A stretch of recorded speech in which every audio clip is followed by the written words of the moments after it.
Now, from the Bay Area's local news station, you're watching KRON 4 News at 6. Millions of Americans marched to mark Juneteenth, the holiday commemorating the day the last enslaved African Americans were freed. This year, the day taking on a renewed urgency amid protests for racial justice across the nation. And here at home, thousands came out on both sides of the Bay. Good evening, and thank you so much for joining us here tonight on KRON 4 News at 6. I'm Justine Waldman, and this year, Juneteenth celebrations coincide with widespread protests in the Bay Area and beyond. It's also happening with multiple hate crime investigations by Oakland police and the FBI after ropes that were knotted and tied to trees, and they looked like nooses, were discovered around Lake Merritt. We have team coverage on the local Juneteenth rallies because there were gatherings at city halls in Oakland, San Jose, and San Francisco today. We'll start out in Oakland, and that's where we find KRON 4's Gail Long. She's reporting live now from a gathering that's underway right now. Good evening, Gail.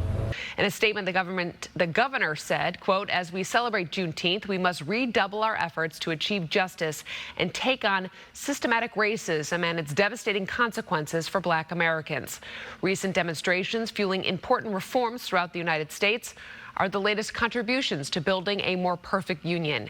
We remember those who have lived and died in this pursuit, and their memory inspires us to make that promise real." Juneteenth rallies were also held across the country today. At the nation's capital, players from the Washington Wizards and Mystics organized a protest meant to draw attention to police brutality and systematic racism. In Atlanta, thousands of people flooded the streets, marching to the city's Centennial Olympic Park. Demonstrators in New York City marched to the Brooklyn Bridge. And in Wisconsin, the Juneteenth flag was raised above the state capitol today for the first time in state history.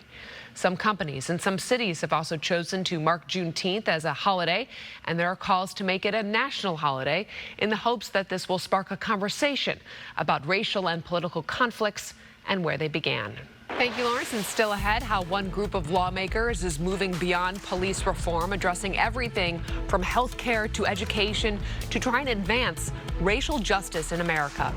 And up next, this video has been viewed almost 1 million times. Hear from the family who got the cops called on them for using the hotel's pool. Tonight, all Bay Area counties except for one are being monitored by Governor Newsom's office due to high COVID-19 activity. San Francisco became the latest county added to that watch list due to a surge in hospitalizations and cases. And now, under a new health order, all indoor malls and non-essential offices must close by Monday. And all reopenings will remain paused until the state lifts its restrictions. Wildfires continue to rage across the Bay Area. CAL FIRE says the LNU Lightning Complex fires burning in the North Bay is 21% contained, and the SCU Lightning Complex fires in the East Bay are 10% contained, and the CZU August Lightning Complex fires on the peninsula are 8% contained. That's the latest update, and thank you so much for joining us here on KRONon. I'm Justine Waldman. Fire crews and residents are anxious about the high winds, thunderstorms, and lightning expected on Sunday night into the start of the work week. This as more than 14,000 firefighters are battling more than 24 major fires across California. And on Sunday night, there was another death to report.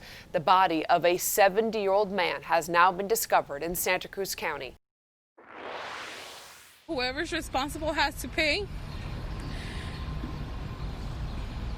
and we demand a congressional investigation.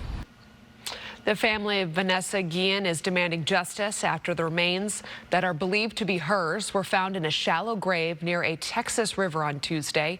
The 20-year-old Fort Hood soldier disappeared from the base in April. And earlier today, Guillen's family held a news conference in our nation's capital calling for Congress to investigate the military's response to her disappearance. She deserves respect. And look, Fort Hood didn't give it to her. I want Fort Hood Army base to be shut down. To be shut down and to investigate every single one of them. Because they're staying quiet. They're protecting one another. U.S. Army investigators tried to apprehend a person of interest in connection with her disappearance on Tuesday, but when they confronted the soldier, they say he took his own life. Officials also say a civilian, the estranged wife of a former soldier from Fort Hood, has now been arrested in connection to this case. Now, new at 6, we would like to welcome the newest member of the KRON-4 family. Say hello to Brady Vincent Fontenot. Our sports reporter Kate Rooney gave birth to him early on Thursday morning. Look at how beautiful that picture is. He is 6 pounds, 19.5 inches. Both mom and baby are healthy and doing great. So congratulations to the entire family and also the new big sister in the family. We are so happy for you, Kate. The last I saw you, you had that baby in your belly, and here he is. Just cannot wait to celebrate with you. And aren't new babies just, they smell so good. You just want to eat them up, kiss them all over. Well, that wraps up KRON-4 News at 6. Congrats, Kate. We love you. I'm Justine Waldman.